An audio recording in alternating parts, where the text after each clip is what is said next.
เออเอาวิทยุเป็นกู้เอาเนาะแล้วจะไปไหนยังได้นั่งรถกะล่อเขียนกะเดี๋ยวนี้ไปได้ละไปได้แล้วเนาะเตียวได้พ่องแล้วกะเอาไม่เจ้าไปเลย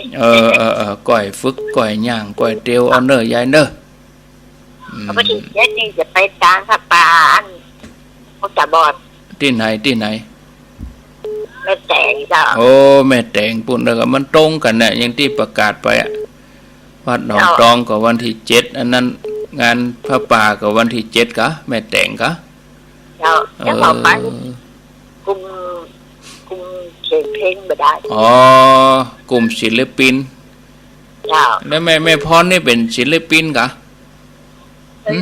กุมเขียนเพลงที่เป็นฟังเพลงอะไรเนี่ยอ๋อกลุ่มแฟนเพลงกะแฟนเพลงรายการป่นกะอ๋อรายการเพลงของอันสมาคมกะของลูกมาแดงล่ำพื้นปัดการปลูกก้างวะอ๋อปลูกก้างดีกะไปเตอะยายไปได้ก็ไปเนอะไปเจอจมูกได้คะแนนมีคนแกมไปตัวนะคนเปล่าคนอย่างต้องมีละอ่อนไปตัวยินดีเนอะสาธุเจริญปอนมาจับไว้สาท่านพระครูถึงวัดกี่โมงตุลุงถึงวัด5 โมงไปคุยธรรมะกับท่านพระมหาประสิทธิ์ท่านคุยดีเนาะแล้วก็สถานญาติโยมฟังท่านไปแหวจ้างกั้มกะแหวกล้าข้อเดินส่งตอนวัดสถาลวดไปจ้างกั้มจ้างกั้มได้ไกลได้ไวได้สาไกลได้สนทนาธรรมกันเกือบชั่วโมงก็ดีอยู่เขาก็ดูหน้าตาสถายิ้มแย้มแจ่มใสแล้วพระครูเนาะครับได้บุญ2-3 ต่อค่อยเห็นธรรมะขันแข็งที่เพิ่นบอกไปว่าอันทำมาได้จะลุงบอกเลยเนี่ยเขาพอดีแต่ว่าไก่บ้านไม่น้อยแม่มันเป็นวันติดแล้วพอดีเขาเด็กกะจะไปแวะไม่น้อยก็ไปแต่ว่าก็หันอยู่นะหันอยู่แต่ว่าไม่น้อยหันที่ปากประตูหันแวบเดียวหันแวบเดียวคนมันนักโอ้ม่วนกะข่าวเผือกท่านหาวิษณุว่า1 นิ้วในดอยสะเก็ดว่าหาตุลุงปาชะทามาปาชะทามาใจคิดได้ไปให้ถึงเลยอาจารย์โอ้ใจถึงได้ไปบุญของคนนี่มันเหมือนเสียหายเนาะไปทำบุญร่วมได้แต่ว่านี่ได้อวยพรให้เรามาประสิทธิ์ใกล้ชิดกว่านั้นเนาะนั่นแหละเพิ่นกับเสียงเพิ่นกับตัวดูแจ่มเนาะขอบคุณเลยอาจารย์ว่าหน้าตามีอย่างก็จะไปกันไปหากันทำบุญด้วยกันเนาะครับมาแจกคนเท่าประเทศนี้สืบชะตาทันเยอะหลวงพ่อวัดอันบนดอยสุดเด็ดและชนะเขาได้สืบชะตาแล้วไม่พูดต้องจ่องนี่นะครับคนเต้าไปแล้วก็ไปใจถึงคนเท่านี่เนาะชอบทำบุญทำทานบุญกุศลแล้วได้ที่เขาทำด้วยกันขอพระพวกคนในทางที่ดีที่สุดของชีวิตเนาะอาจารย์เนาะแน่นอนไปสาธาอาจารย์เด้อครับผมเจริญปอนรับสายไปสานะครับน้องเบลนะครับน้องเบลลูกเจ้าเหมือนกันแต่ว่านี่กับฟานเปิ้นถ่ายทอดเนาะเปิ้นถ่ายทอดเพื่อข้อตอนเนาะถ่ายทอดขึ้นก็16จบหมดเวลาพอดีเนาะเปิ้นจบประมาณเที่ยงเที่ยงกะครับประมาณ11 โมงบ่ายเนี่ย11 โมงบ่ายฟังซอแม่ครูแสงเอ้ยต่อเนาะซอได้ฟังตัดไปละก็อันในรายการกะในรายการวิทยุกะเราได้ฟังสักกรรมมาดูทีวีที่มันเกิดน้ำท่วมมันน่ะน้ำท่วมเดี๋ยวนี้พายุจะเข้าแล้วไหนลูกเป็นแล้วนะก็เตรียมไว้เนาะเตรียมไว้น้ำประมาณเนี่ยนึกถึงตอนมันแรงสิ่งไม่แน่นอนคือไม่แน่นอนเนาะแต่ว่าหูว่าเนาะนึกถึงตอนมันแรงตกมานะเป็นยังครับใช่รักใจครับตาไปด่านะครับเจริญปอน099838 066322เอาจะฮับไปถึง4:15แล้วก็เดี๋ยวจะมาบรรยายธรรมไปถึงประมาณ4:45อันนั้น91ก็มาเด้อเดี๋ยวนี้ปันตาเฮือเปิ้นตีอยู่ดังในเวียงฟัง96นี่พ่อง104.5พ่องเมืองฝางพ่องนี่นะ0998366322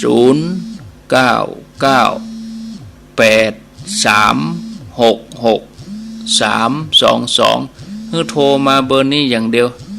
จะไปโทรหาเบอร์ตุลุงยองสะเตือตุลุงยองเข้ารายการญาติโยมโทรมาหาอาตมาติ๊กๆคนละเบอร์กันเบอร์โทรคนละเบอร์กันเปิ้นบอกเบอร์ใดก็โทรเบอร์นั้นเจริญปน ไว้สาเจ้า จากดังใด จากห้วยม่วงบ้านที่ ห้วยม่วงบ้านทิ เจ้า ฟังชัดดีเนาะห้วยม่วงบ้านทิ วิธีเก่าจัดดี เก่าหกโอ้วันก่อนไปบ่เคยแจ้ก็ฟังแจ๋วดิหรอ ที่มะเขือเทศเนาะ บ้านที่นี่เลยบ่เคยแจ้ไปแถมหน่อยเนาะ ไปตั้งหัวใจนี่ล่ะ น่ะตั้งชื่อไปหันป้ายว่าบ้านที่อีเนี่ย หัวใจกับบางทีเหมือนกันนะ ตั้งปุ้นฟังจัดทีเหรอฟังในรถน่ะ ฟังคนเฒ่าฟังกุมคนน่ะ ฟังกันหลายรู้แต่ ฟังกันหลายตัวมะเร็งก็ฟังกัน โมนเนาะ กูโอ่งเนาะ โมนใจดีกะ คนเฒ่าโทรประจางนี่ เป็นหยังอ๋อฟังกันทุกวัน เต่าก็ฟังอ่ะ โอ้ดีคนเฒ่าอ่ะบอกต่อกันจวนกันฟังเด้อฟังไปฟังต้นกูโอ่งอ่ะดีแล้วมนดิมนฟังไปฟังมีสาระอยู่ดีมีสุขห้วยม่วงบ้านทิห้วยม่วงเจริญปน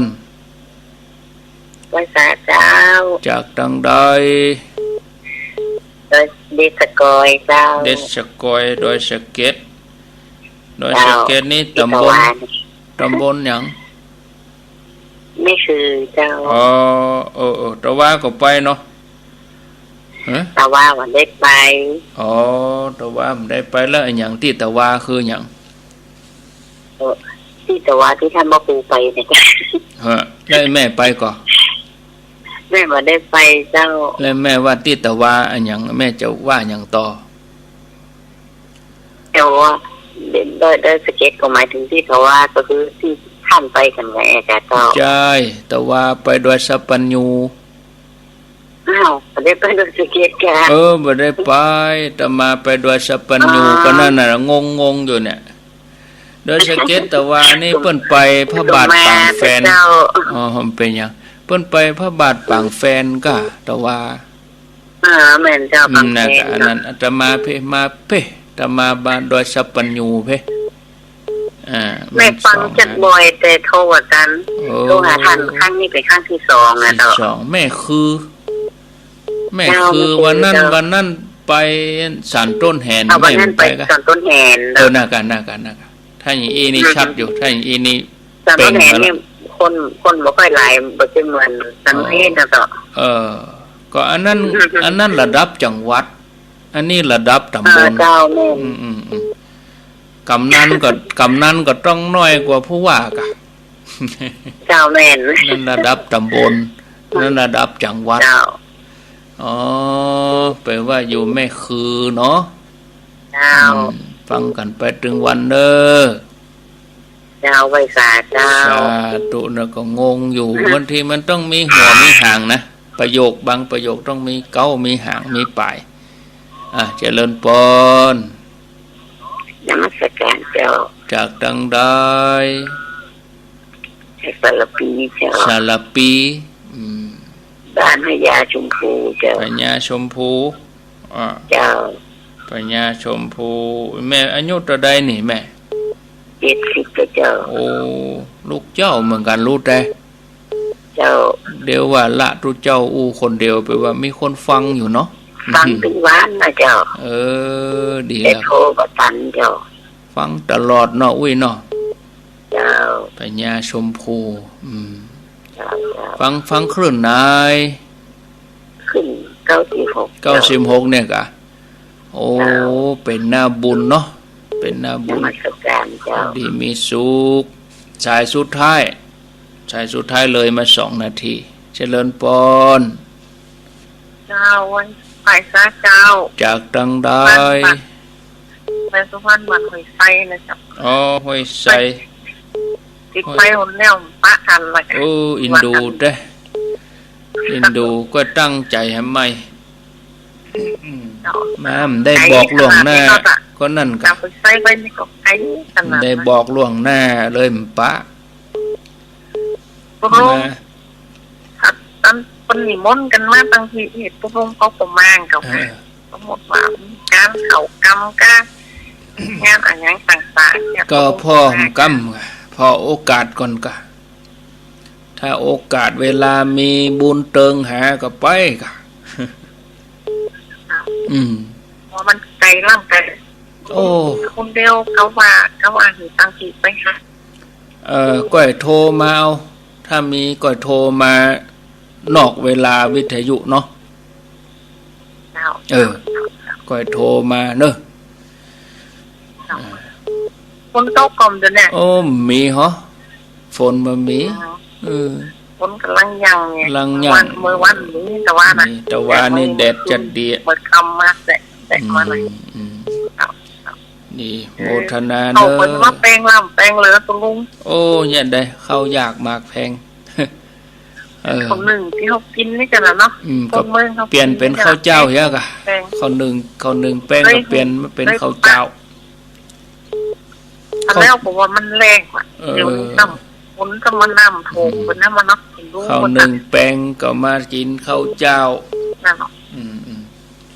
นั่นหรอมาถือศีลกันนะมาถือศีลกันยมแม่กินคนหนึ่งสักเติมแหละกินกับไปงานหันงาน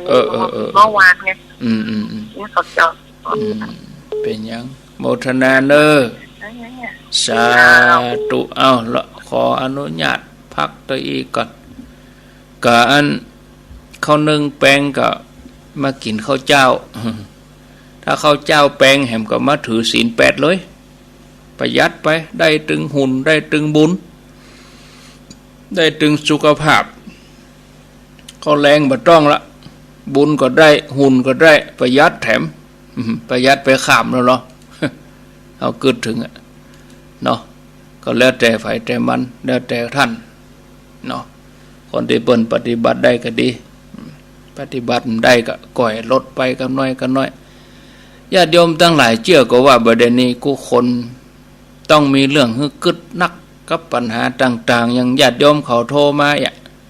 เขาก็แป้งนะท่านอาจารย์เศรษฐกิจก็เบิกดีบางครั้งบางทีก็เครียดกับเรื่องนั้นเรื่องนี้ครอบครัวหน้าที่การงานกับสุขภาพตัวเองทำให้เกิดความเครียดหนักขึ้นเมื่อเกิดความเครียดแล้วก็ทำให้เกิดอารมณ์บดีอารมณ์ขุ่นมัวความคิดต่างๆของเฮาก็จะเป็นไปทางลบไปตัวเมื่ออารมณ์ขุ่นมัวความคิดลบติดลบไปก็จะย่างให้วันดีๆกลายเป็นวันบดีไปวันดีกลายเป็นวันเฮาไปหมดทีนี้ก็จะนำเสนอเคล็ดลับ7 วิธีที่จะกำจัดความคิดในแง่ลบมีวิธีจะได้1คือมีสติอยู่กับปัจจุบันบ่ใช่อยู่กับอดีต2รู้จักอภัย3ดูแลตัวเองให้ดี4ฝึกคิดในทางบวก5หลีกเลี่ยงคนสถานการณ์ที่บั่นทอนจิตใจ6ท่องกำคมในด้านบวกซ้ำๆเข้าไปมันเป็นอย่างอดเอาอันนี้คือกำคมอย่างก็จังเฮาท่องไว้แล้วอันสุดท้ายข้อที่7เก็บเสียงวิจารณ์ที่เกิดขึ้นที่เกิดขึ้นในใจของเฮาเนี่ย แล้วก็เอานำมาพิจารณานะอันที่หนึ่งมีสติตั้งอยู่กับปัจจุบันบ่ใช่อดีตบ่มีอันยังเนี่ยคือเกิดความคิดในแง่ลบได้โวยไปกว่าการใจพลังงานนักล้ำไปกับอดีตที่ผ่านมาการกึดถึงสิ่งที่อาจจะเกิดขึ้นสิ่งที่ควรเกิดขึ้นหรือว่าสิ่งที่เกิดขึ้นไปแล้วจะเนี่ยคือเกิดอารมณ์ในแง่ลบโดยมาการจมอยู่กับอดีตจะทำให้เฮาบ่มีสติอยู่กับปัจจุบันบ่เท่าแต่นั้นก็คัดขวางเฮาบ่ให้ก้าวหน้าบ่ให้ก้าวไปทางหน้ากะลาอยู่หั่นน่ะคล้องแข้งคล้องขาอยู่หั่นน่ะตัวอดีตนี่เฮาจะก้าวไปทางหน้าก้าวนะฉะนั้นเฮาจะต้องเลิกหมกมุ่นอยู่กับอดีตมีสติตั้งอยู่กับปัจจุบันนี้ข้อที่สองหูจักให้อภัยการให้อภัยคือการยุติความบ่พอใจที่มีต่อคนอื่นหรือว่าสถานการณ์ที่เกิดขึ้นเพื่อแสดงความหันอกหันใจต่อผู้ที่ได้กระทำผิดอาจจะเป็นกุญแจสำคัญที่กำจัดความคิดในแง่ลบออกไปการเหนี่ยวรั้งความเจ็บปวดความโกรธไว้มีแต่จะทำให้เฮาเจ็บใจมีแต่จะทำให้เฮาเจ็บปวดในระยะยาวทางที่ดีเฮาต้องยอมรับในสิ่งที่เกิดขึ้นแล้วก็มาปลดปล่อยอารมณ์ในแง่ลบออกไปเพื่อจะเสริมสร้างพลังงานการปลดปล่อยอารมณ์ที่บ่ใจการฟื้นฟูความเชื่อมั่นของคนอื่นแต่เป็นการบ่ยอมให้สถานการณ์มีอำนาจเหนือกว่าตัวเฮาข้อที่สาม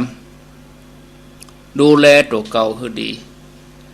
เฮาควรดูแลตัวเองบ่ว่าในขณะนั้นเฮาจะรู้สึกเศร้าหรือว่ารู้สึกโกรธก็ตามยิ่งเฮาฮักแล้วก็ฮึเกียรติตัวเองนักเท่าใดก็ยิ่งจะกลายเป็นคนที่มีจิตใจเข้มแข็งการใจเวลาอยู่กับสิ่งที่เฮาพอใจปรารถนาโดยเฉพาะอย่างญาติโยมเขาเป็นเจ้าพุทธเฮาทำบุญทำกุศลอันยังก็จ้างที่ทำให้เฮาใจดีใจจุ่มตัวนี้เปิ้นจะเป็นแห่งสนับสนุนเฮาจะได้เคลื่อนไหวร่างกายยังเฮารู้สึกสดชื่นฝึกสมาธิได้เมินบางทีก็บำบัดตัวเก่านะด้วยการทำจิตให้สงบดูแลตัวเองข้อที่สี่ฝึกการกึดบวกนะเฮาจะจะกึดหรือว่าจะทำอย่างซ้ำๆในแง่ลบก็ยิ่งเฮาพยายามบอกตัวเก่าให้หยุดที่จะทำสิ่งในแง่ลบหรือว่ามกมุ่นอยู่กับสิ่งที่มันเป็นแง่ลบเฮาก็มาหาทางแก้คือเปลี่ยนการการจาเปลี่ยนหัวข้อสนทนาเปลี่ยนเป็นแง่บวกกับตัวเก่าในแง่บวกอันนี้คือกุญแจสำคัญที่จะลดระดับการพอโลกในแง่ให้ข้อที่ห้าหลีกเลี่ยงคนแล้วก็สถานการณ์ที่บั่นทอนจิตใจถ้าหากว่าเฮาบ่สามารถจะระบุความคิดในแง่ลบของเฮาเกิดจากอันอย่างได้ทันทีเฮาควรจะพอสถานการณ์อันเป็นสาเหตุที่ทำให้เฮารู้สึกกังวลมีอารมณ์ในแง่ลบบางทีไปนั่งอยู่กับคนเพื่อนร่วมงานการออกกำลังหรือว่าการไปเยี่ยมญาติคนอื่นๆเนี่ยหากเป็นไปได้เฮาก็ควรจะหลีกเลี่ยงผู้คนหรือว่าสถานการณ์พวกนี้ที่ทำให้เฮาบั่นทอนจิตใจเฮาอยู่เริ่มม่วนอยู่บ่ม่วนเฮาก็หลีกบ่ม่วนเฮาก็หลีกเสียนะถ้ายิ่งฝืนอยู่มันก็บ่ม่วนที่เฮามีไว้ในใจเฮาเนี่ยเฮาท่องไว้ซ้ำๆมาเป็นหยังจังมันเตอะเมื่ออารมณ์ของเฮาเกิดขึ้นมาบางทีขุ่นมัวบางครั้งถ้าเฮาไปนั่งสมาธิก็มีภาวะเกิดกับตัวเก่า เขาก็ปล่อยมันไปนะแทนที่เขาจะแสดงออกมาหรือว่าโต้ตอบทันทีเขาเริ่มรู้สึกว่าปล่อยมันไปบ่เป็นหยังจ้างมันเตอะมันเป็นหยังจ้างมันเตอะเขาจะมีพลังนักกว่าที่เขาจะไปอ่อนแอข้อที่7ข้อสุดท้ายเก็บเสียงวิจารณ์ที่เกิดขึ้นภายในใจของตัวเขาได้เขาจะต้องพัฒนาความรู้สึกของเขาให้คุณค่าในตัวเก่าเพื่อจะป้องกันวงจรความคิดในแง่ลบแล้วก็ความเชื่อที่ว่าจะทำร้ายตัวเองเขาจะต้องตระหนักดีว่าตัวเขาเนี่ยเป็นคนที่ก็มีความสามารถเขาจะต้องเริ่มอดทนต่อความผิดพลาดอดทนกับความคิดว่ามีภัยบนโลกนี้ที่จะสมบูรณ์ 100% จากนั้นเขาก็เก็บเสียงวิจารณ์ที่เกิดขึ้นภายในใจของเขาได้นะพระเจ้าว่าอย่างใดเขาก็ตั้งใจมันอยู่ที่เจตนาเขาหรออยู่ที่ใจของเขาหรอศรัทธาญาติโยมเนาะต่อไปนี้จะมาเล่าเรื่องของนางประชาบดีเทรีญาติโยมทั้งหลายคนเฮากู้คนนี่ล้วนมีความต้องการประสบความสำเร็จในชีวิตถึงชีวิตในภพชาติปัจจุบันแล้วก็ชีวิตในสัมปรายภพตลอดจนกระทั่งชีวิตในสังสารวัฏก็เลยปากันเสาะหาคนที่จะมาเป็นต้นแบบเป็นแนวทางในการดำเนินชีวิตถึงแม้ว่าเฮามีความพยายามแสวงหาแต่ถ้ายังเฮาปะเจ้าหมู่บปะกัลยาณมิตรบปะครูบาอาจารย์บปะผู้ที่จะนำบุญกุศลเฮาจะต้องดำเนินชีวิตที่ผิดพลาดในทางพระพุทธศาสนาองค์พระสัมมาสัมพุทธเจ้าได้ชื่อว่าเป็นแบบอย่างที่สมบูรณ์ที่สุดฉะนั้นญาติโยมในทางพุทธศาสนาเพิ่นว่ากัลยาณมิตรคือที่สุดแห่งพรหมจรรย์เฮาได้ปะกัลยาณมิตรเฮาได้ปะเปื้อนที่ดีมิตรแท้ก็ถือว่าเป็นอุดมมงคลเหมือนกันนะเพราะจะยังเฮาได้เรียนรู้เรื่องราวต่างๆเฮาจะได้รู้ว่าเฮาเกิดมาจากไหนมาเนี่ยยังเป็นเป้าหมายของชีวิตยังเป็นที่เปิ้งที่ระลึกอันสูงสุดของเขาเมื่อเกิดคำถามโมนี้เขาจะได้แสวงหาคำตอบแต่ถ้าเขามีคนแนะนำมีเพื่อนมีฝูงมีครูบาอาจารย์มีกัลยาณมิตรที่ดีจะเนี่ยคือเขาแสวงหาเป้าหมายในชีวิตที่ถูกต้องดำเนินชีวิตโดยความถูกต้องญาติโยมทั้งหลายก็จะมาเล่าถึงพระนางประชาบดีโคตมีนะเป็นพระเถรีหรือว่าเป็นภิกษุณีที่มีความสำคัญกับพระพุทธเจ้าของเราเพราะว่าเปิ้นเป็นแม่น้าพระมารดาผู้เลี้ยงเจ้าชายสิทธัตถะตั้งแต่ทรงพระเยาว์เพราะว่าพระนางสิริมหามายาเปิ้นได้สวรรคตไปแล้วก็พระนางประชาบดีนี่เปิ้นเลี้ยงเป็นแม่เลี้ยงเนาะจนกระทั่งเจ้าชายสิทธัตถะเติบโตแล้วเปิ้นก็เป็นภิกษุณีรูปแรกที่ทำให้บริษัท4ครบภิกษุภิกษุณีบสกบสิกาพระนางประชาบดีโคตมีนี่พอดูว่าเปิ้นสั่งสมบุญอันอย่างมาเนาะเขาก็มาพอกันเลยยังเฮอเปิ้นได้เป็นพระนางของพระสัมมาสัมพุทธเจ้าแม่นะแล้วท่านได้ตั้งอธิษฐานว่าอย่างใดถึงได้เป็นอัครสาวิกาเป็นสาวกฝ่ายภิกษุณีที่ได้ชื่อว่ารัตตัญญูคือว่าเป็นผู้ที่บวชก่อนเปิ้นอันนี้เราจะมาฟังกันพอก่อนที่จะมาลงรายละเอียดเปิ้นเขาก็ย้อนไปเมื่อแสนกัปตั้งแต่ภัทรกัปนี้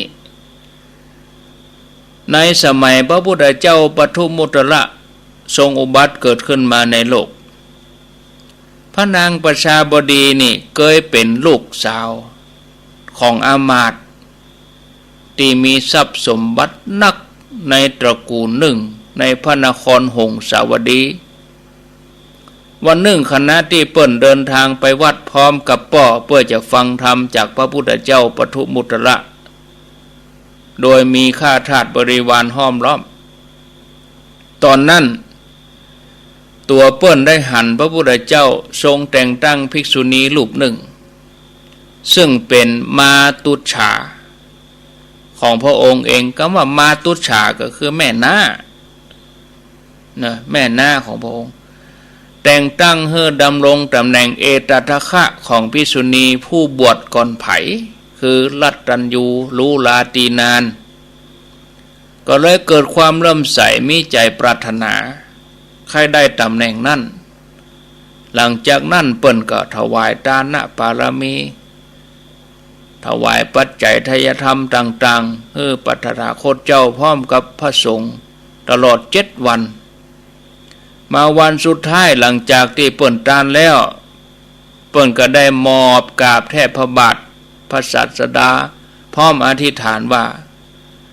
โดยผลแห่งทานปารมีที่ข้าพระองค์ได้ทำมาความปรารถนาเป็นเจ้าสกาเทวราชหรือเป็นเจ้าจักรพรรดิหรือก็บ่ใจแต่ข้าพระองค์ปรารถนาความเป็นเลิศแห่งภิกษุณีผู้เป็นรัตตัญญูพระพุทธเจ้าปทุมมุตระพระองค์ก็ส่องแจ้งโดยอนาคตังสยานในอนาคตการเนี่ยความปรารถนาของแม่หญิงคนนี้จะสำเร็จนะพระองค์ก็ทรงทราบว่าความปรารถนานี้จะเกิดในอนาคตการพระองค์ก็เลยตรัสท่ามกลางสมาคมนั้นว่าตั้งแต่นี้ต่อไปแห่งแสนกับจะมีพระศาสดานามว่าโคตมะสบณโคดมผู้ประสูติในราชวงศ์พระเจ้าโอกากราชจักเสด็จอุบัติเกิดขึ้นมาในโลกธิดาผู้นี้จะได้เป็นมาตุฉาบำรุงเลี้ยงดูพระเจ้าพระองค์นั้นภายหลังจากนั้นก็จะได้เป็นอัครสาวิกาในศาสนาพระเจ้าโคตมะศาสนาโคดมแล้วจักได้เป็นผู้เลิศกว่าภิกษุณีทั้งหลายฝ่ายผู้รู้ลาตีนานเมื่อเปิ้นได้ฟังอย่างอันก็เกิดความปีติประโมทย์เหมือนประหนึ่งว่าจะได้สมบัติอันใหญ่หลวงโตมาเจ้าภายหลังจากนั้นก็ตั้งใจในการประพฤติปฏิบัติทำกองเสบียงไว้กับพระพุทธเจ้าปทุมมุตระตลอดอายุไขเมื่อละจากโลกไปแล้วกรรมว่าทุกขติบ่มีเลยเปิ้นก็ท่องไประหว่าง2 ภพภูมิก็คือสวรรค์กับมนุษย์อันท่านได้เกิดเป็นมเหสีของเจ้าอมรินทร์เทวาธิราชในสวรรค์ชั้นดาวดึงส์แวดล้อมไปด้วยเหล่าบรรดานางอัปสรทั้งหลายมีวิมานประดับประดามีรัศมีล่วงเรืองสว่างสวัยมีกายอันสมบัติเป็นทิพย์ปราณีตกว่าเทวดาทั้งหลายมีความรุ่งเรืองแต่ท่านก็ยังบ่หมดกิเลสต้องท่องอยู่ในวัฏทุกข์แล้วก็ตกอยู่ในกฎแห่งกรรมอยู่เมื่อหมดบุญจากสวรรค์ชั้นดาวดึงส์แล้วเปิ้นก็มาถือกำเนิดเกิดเป็นมนุษย์มาเป็นตาสีตาสาเป็นทาสในพระนครของพระเจ้ากาสีในสมัยนั้นเหล่าบรรดาทาสมี500 คนอาศัยในหมู่บ้านนั้นตัวเปิ้นเองก็ได้มาเป็นภรรยาของหัวหน้าทาสรับใช้ในหมู่บ้านของพระเจ้ากาสีต่อมาในเวลาใกล้ฤดูฝนพระไปแจกพระพุทธเจ้า500 ตนเปิ้นได้เข้ามาสู่หมู่บ้านเพื่อจะบิณฑบาตภรรยาของหัวหน้าทาสที่อดีตชาติก็คือพระนางประชาบดีโคตมีนี่แหละพร้อมกับหมู่ญาติหั่นใส่พระปัจเจกพุทธเจ้าเปิ้นก็เกิดความเลื่อมใส ได้แปลงกุฏิถวาย500 หลังตั้งใจอุปถากพระปัจเจกพุทธเจ้าบ่ฮือขาดตกบกพร่องเมื่อออกวสาแล้วเปิ้นก็ถวายผ้าไตรจีวรเมื่อละจากอัตภาพแล้วตัวเปิ้นพร้อมกับสามีอันเป็นหัวหน้าทาสก็ได้ไปเกิดบนสวรรค์จันดาวดึงส์ปุ้นแถมในส่วนภพชาติสุดท้ายได้เกิดมาเป็นธิดาของพญาเจ้าเมืองนครเทวทหะมีพระชนกพระนามว่าอัญชนะสักยะมีพระชนนีนามว่าสุลักขณาก็คือพ่อแม่เนี่ยชื่อว่าอย่างนี้เมื่อวัยเจริญวัยใหญ่มาสมควรก็ได้ส่งไปสู่พระราชวังของพระเจ้าสุโธทนะในพระนครกบิลพัสเมื่อพระนางสิริมหามายาอันเป็นพุทธมารดาเปิ้นสวรรคตลงไปก็ได้รับการแต่งตั้งเพื่อเป็นมเหสีได้ดูแลเจ้าชายสิทธัตถะเมื่อพอรถเสด็จออกมหาภิเษกแล้วพระองค์ก็ออกจากวังได้สำเร็จเป็นอนุตตรสัมมาสัมพุทธญาณได้บำเพ็ญบรรณาตรใดพระนางประชาบดีพร้อมกับมเหสีทั้งหลายได้ออกบวชโดยแล้วก็ได้บรรลุธรรมสำเร็จเป็นอรหันต์ในเวลาต่อมาอันนี้เป็นบุพกรรมของพระนางประชาบดีโคตมีบุพกรรมฝ่ายดีส่วนเรื่องราวเป็นอย่างไรญาติโยมทั้งหลายก็ฟังกันไปพอแถมวันนี้คงจะได้2 ตอนวันพุธก็คงจะมาจบเนาะศรัทธาญาติโยมท่านทั้งหลายพระนางประชาบดีมีในภพชาติต่างๆเมื่อเปิ้นได้เกิดในเมืองเทวทหะก็ได้เป็นนั้นแม่น้าของเจ้าชายสิทธัตถะซึ่งครั้งที่พราหมณ์ผู้ชำนาญมนต์ได้ตรวจลักษณะของพระนางสิริมหามายาว่าทารกที่อยู่ในครรภ์ของพระนางจักได้เป็นพระเจ้าจักรพรรดิเมื่อทรงเติบโตแล้วพระนางประชาบดีโคตมีก็ได้เกิดก็มีฐานะเป็นเจ้าหญิงพระนางสิริมหามายาสวรรคตไปเพิ่นก็ได้มงคลอภิเษกกับพระเจ้าสุโธทนะแห่งเมืองกบิลพัสต่อมาเมื่อพระนางสิริมหามายาทรงกำเนิดเจ้าชายสิทธัตถะเกิดมาได้7 วันประสูติ7 วันพระนางสิริมหามายาก็ที่วงคตไปพระเจ้าสุโธทนะก็สถาปนาพระนางประชาบดีคือดำรงตำแหน่งอัครมเหสีเมื่อเจ้าชายสิทธัตถะเสด็จออกบวชแล้วเปิ้นได้บรรลุสัมมาสัมโพธิญาณสัพพัญญุตญาณทรงโปรดสรรพสัตว์ทั้งหลายทั่วชมพูทวีปแล้วก็เสด็จกลับเมืองกบิลพัสเพื่อจะไปโปรดประยุรญาติพระพุทธเจ้าแสดงธรรมให้พระเจ้าสุโธทนะฟังพระเจ้าสุโธทนะได้สดับฟังธรรมเทศนาแล้วบรรลุบรรลุธรรมส่วนนางประชาบดีโคตมีเกิดศรัทธาอยากออกบวช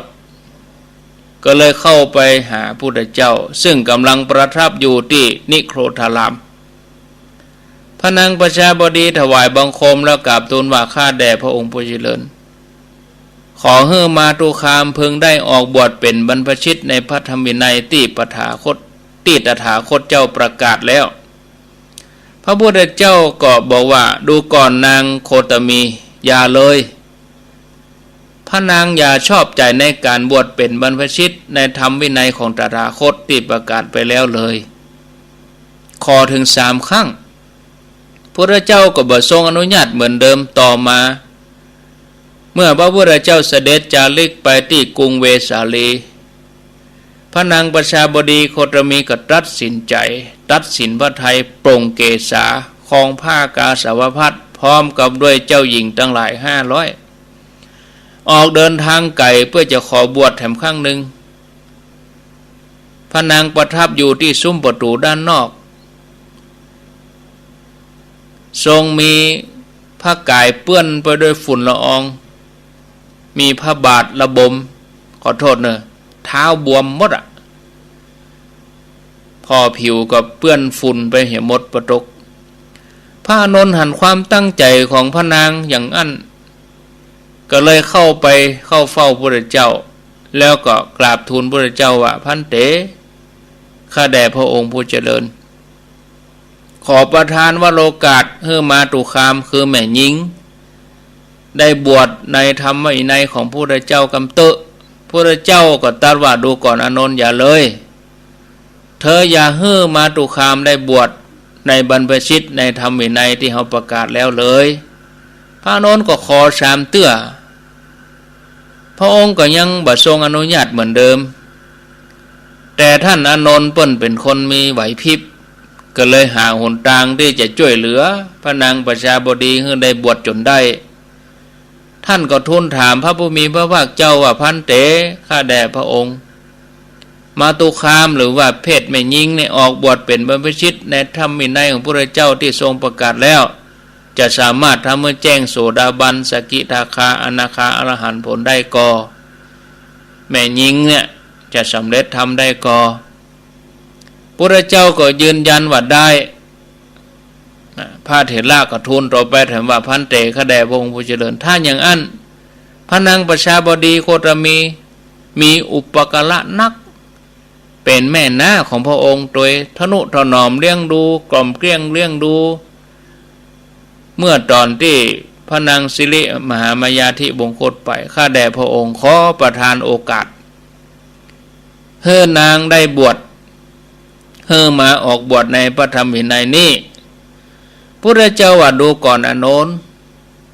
ถ้าว่าพระนางประชาบดีโคตมีรับขลุธรรม8ประการนี้ได้ก็จักให้ได้บวชขลุธรรม8ประการนั้นมีอย่างพ้องหนึ่งภิกษุณีแม้อุปสมบทมา100 ปีพึงให้กราบไหว้ลุกต้อนรับอัญชลีสามีจะกรรมกับภิกษุแม้บวชได้วันเดียว2ภิกษุณีบ่พึงเข้าวัดสาในอาวาสที่บ่มีภิกษุ3ภิกษุณีต้องแสวงหาภิกษุผู้ถามถึงการทำอุโบสถแล้วก็การเข้าไปรับโอวาทจากภิกษุสงฆ์ทุกเกิงเดือน4ภิกษุณีอยู่จำพรรษาแล้วต้องปรารถนาในสงฆ์2ฝ่าย5ภิกษุณีต้องขลุธรรมแล้วพึงประพฤติมานัดปักหนึ่งในสงฆ์ถึง2ฝ่ายเหมือนถึงว่ายังประพฤติมานัดก็ยังปฏิบัติปริวาสเลยกันต้องเข้ากับสงฆ์2ฝ่ายด้วย6ภิกษุณีต้องอุโบสถบทในสงฆ์2ฝ่าย7ห้ามภิกษุณีด่าว่ากล่าวพระสงฆ์8ห้ามบ่ให้ภิกษุณีสอนภิกษุแต่ให้ภิกษุกล่าวสอนอย่างเดียวขลุธรรมเหล่านี้ภิกษุณีต้องสักการะเคารพนับถือบูชาบ่พึงก้าวล่วงเลยตลอดชีวิต8ข้อนี้เป็นเงื่อนไขเขาจะรับได้ก่อพระอานนท์ก็รับขลุธรรม8ประการแล้วก็เข้าไปบอกให้พระนางประชาบดีว่าบัดนี้พระองค์ทรงอนุญาตแล้วถ้าจะบวชก็จะต้องยอมรับขลุธรรม8ประการนี้ให้ได้พระนางจะรับได้ก่อพระนางประชาบดีพิจารณาฟังแล้วก็เกิดปีติเหมือนว่ากำลังจะได้สมบัติก็น้อมรับเอาขลุธรรม8นะน้อมรับด้วยความยินดีจากนั้นก็เข้าไปถวายบังคมพระพุทธเจ้าตั้งใจฟังธรรมเทศนาด้วยความเบิกบานใจพระองค์แสดงธรรมโปรดพระนางพร้อมกับภิกษุณีทั้งหลาย500 รูปจากนั้นเพิ่นก็ปล่อยใจไปตามกระแสของพระธรรม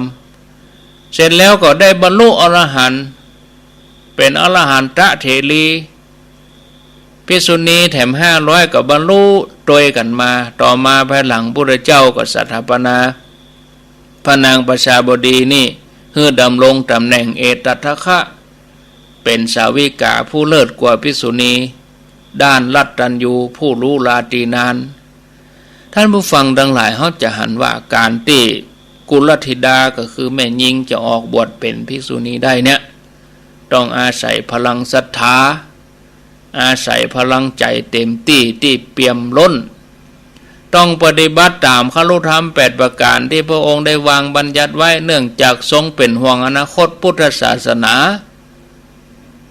เพราะหันความบ่ปลอดภัยร่างกายของภิกษุณีพระองค์ก็เลยตั้งกฎกติกาไว้เคร่งครัดทำให้ปัจจุบันภิกษุณีในภิกษุพุทธศาสนาฝ่ายเถรวาทขาดไปแม้ว่าปัจจุบันจะมีผู้ที่ปรารถนาอยากบวชเป็นภิกษุณีเหมือนสมัยพุทธกาลถ้าจะทำให้ถูกต้องตามพระธรรมวินัยก็ทำเป็นเรื่องได้ยากอยู่สำหรับกุลบุตรทั้งหลายผู้ได้โอกาสอันประเสริฐนี้ก็ขอให้เอาโอกาสที่เราได้เกิดมาได้พบพระพุทธศาสนานี้เราได้เป็นปอใจแม่ยิงเปิ้นใครบวชเปิ้นใครบวชแตะใครบวชว่าเราเกิดมาปุ๊บเป็นปอใจตั้งแต่ในท้องแล้วเราก็จะต้องหาโอกาสจุดหมายปลายทางของชีวิตในสังสารวัฏคือได้บรรลุธรรมคือเข้าใจธรรมต้องอาศัยกำลังใจที่เข้มแข็งเด็ดเดียวแม้ในระหว่างตังเฮาย่ำสมหวังเตื้อเพราะว่ามีอุปสรรคขวากหนามมาขวางกั้นเฮาจะต้องอดทนจะไปท้อแท้โดยเฉพาะเป้าหมายที่เฮามุ่งไปสู่หลักธรรมยิ่งจะต้องมีความมุ่งมั่นตั้งใจมีความปรารถนาอย่างแห่งกล้าต้องสร้างบารมีชนิดที่ว่าเอาชีวิตเป็นเดิมพันฉะนั้นตราบใดที่เฮายังบ่ถึงเป้าหมายเฮาจะไปคลายความเปลี่ยนคือเฮาคู่โคนบ่ควรประมาทมันประพฤติปฏิบัติธรรมนะศรัทธาญาติโยมเนาะเอาวันพุธจะมาว่าต่อเพราะตอนนี้เวลา4:50พอดีละไปที่ยังบ่ลุกก็ลุกมาเห็นเด้อหลับลุกเจ้ากินผักดังปลายหลับลุกขวายกินผักดังเก้าลูกเจ้าได้หลายลูกขวายได้น้อยรับลูกเจ้าเป็นเจ้าตั้งหลายรับลูกขวายปาฮื้อลูกหลานเป็นหนี้เป็นค่าเน้อจะ5 โมงแล้วเน้อลูกได้แล้วตื่นได้แล้วลูกเจ้าตื่นตัวเจ้าบัวกาบอาหารเยี่ยงนาพังพร้อมลูกขวายบ่ตันหนทางกีดก้อมกาตัวบ่ต้อปูนไอจุงเก่งเข้าไว้อย่าไปฮื้อขวายต่อหน้าสบายจำไว้เน้อเจ้าจำไว้เน้อเจ้าลูกได้แล้วตื่นได้แล้วข้างแถม10 นาทีจะ5 โมงต่อไปโทรมา0กันไปช่วงนี้91ก็มาเลย0998366322เจริญพรนมัสการเจ้าจากตังใดนั่นจากกันโดยสะเก็ดเจ้าโดยสะเก็ดนี่ตำบลหยังตำบลสันปุเลยเจ้าสันปุเลยเจ้าฟังชัดดีกะสันปุเลยเจ้าเจ้าอายุได้86แล้วเจ้า86แล้วลูกเจ้าเหมือนกันเนาะอุ้ยเจ้าอยากจะถามท่านพระครูว่าเจ้าไปวัดบักได้เพราะว่าเจ็บหัวเข่าแล้วเวลาเจ้าอยู่ตาอย่างเนี้ยเจ้าเป็นบาดหน้าบ้านเนี่ยเจ้าที่สวดกุศลเดือนที่2ปีเนี่ยเจ้าว่าสวดเจ้าหน้าบ้านเนี่ยได้ตานได้เป็นหยังแม่เนาะได้กะเขาว่าเดือนที่2ปีหมดไปจานวัดนี่พวกแม่บ่ได้ห้ามก็ไปกุฏิเพื่อก็มายื้อมาใจเพื่อก็วัดบ่ได้เพื่อก็มาบ้านเฮาเพียกะมันจะเกิดถึงบ้านไปก่อนถึงวันนะเจ้าแต่บาดหน้าบ้านถึงวันดีแล้วไปหาเปิดทุกวันนะเจ้าดีกะก็มาบ่เกิดถึงมาบ้านเพียกะโอ้เกิดหาลูกหาหลานก็มาบ้านเพียกะเนาะเจ้าก็มาเจ้าของเจ้าก็ลูกสวดมนต์ดีเจ้าก็ลูกก็เจ้าก็ในธรรมเพิ่นถึงว่าเนาะเปตพีผัวก็ไปหาเมียก็ไปหาผัวพ่อแม่ก็ไปหาลูกอย่างค ขับมาเจ้าก็สวดมนต์ไหว้พระไหว้ดีแล้วทำไปเนอะบารมีเก้าจันทร์ไหว้บารมีเก้าจันทร์น่ะไหว้ยันสวดบารมีเก้าจันทร์สวดอันชินบัญชรเนี่ยเจ้าขับถึงวันเจ้าทำไปถึงวันอนุโมทนาเนอะ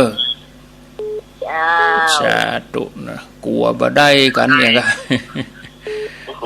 เอาเจริญปอนวัดสาเจ้าจากทางใดแม่ริมเจ้ามาจะได้แม่ริมฟังแทบดีละเจ้าชัดเจนดีสลวงกะเจ้าสลวงแม่ริมโมทนาเนอวัดสาเจ้าเพิ่นจะได้ก็หาว่าโยนขอส่วนแรกก็เป็นคำถามความกังวลเนาะเพื่อความสบายใจก็ต่อไปให้เพิ่นสบายใจเอาเจริญปอนเจ้ากราบไหว้สาเจ้าท่านพระครู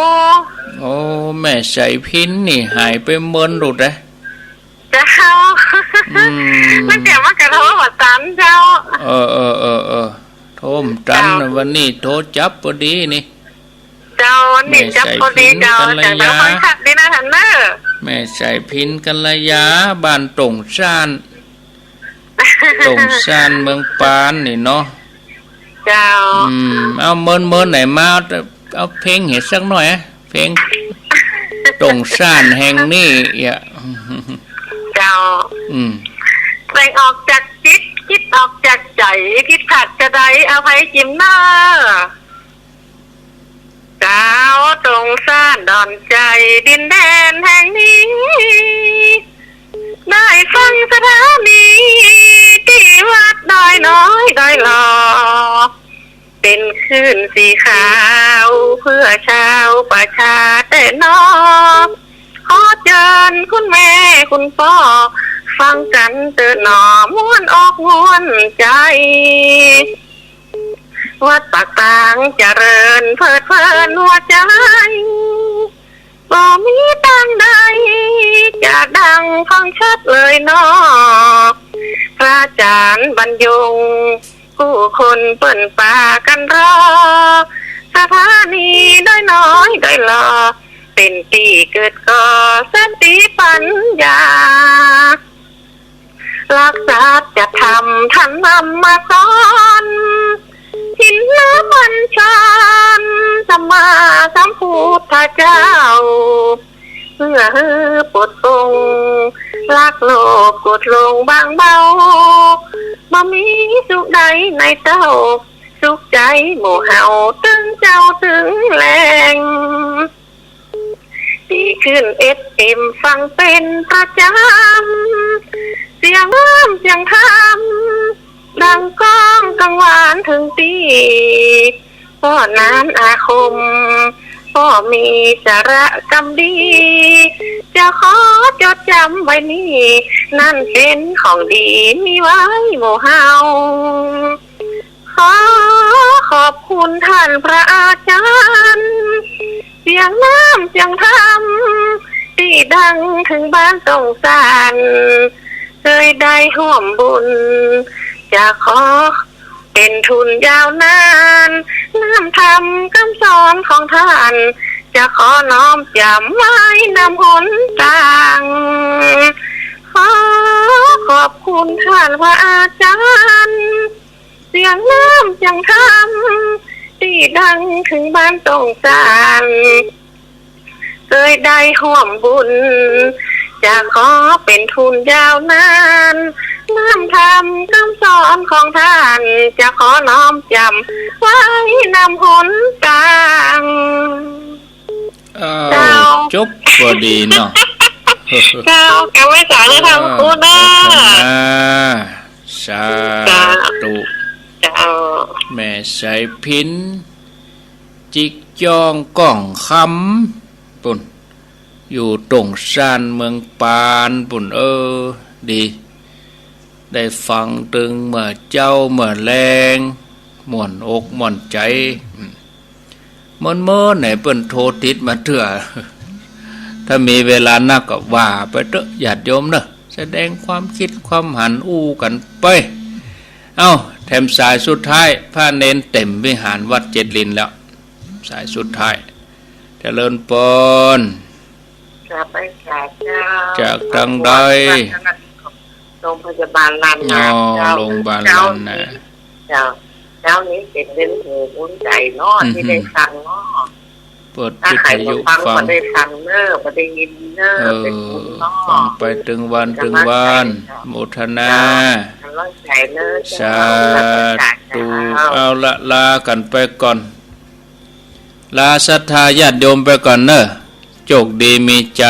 ปะกันทำไมบุตรมะแรงบ่าย3ที่96นี้แล้วก็ที่เมืองฝางเนาะบ่าย3ปะกันวันพุธก็อยู่ด้วยกันแถมเจ้าแต่วันพุธชั่วโมงเดียวนะต่อไปก็เชิญญาติโยมเตรียมทำวัดเจ้ากับคณะสงฆ์วัดเจดลินโดยท่านพระมหาวิษณุจารุธรรมโมคณะสงฆ์วัดเจดลินเป็นประจำเวลาตี 5เป็นต้นไป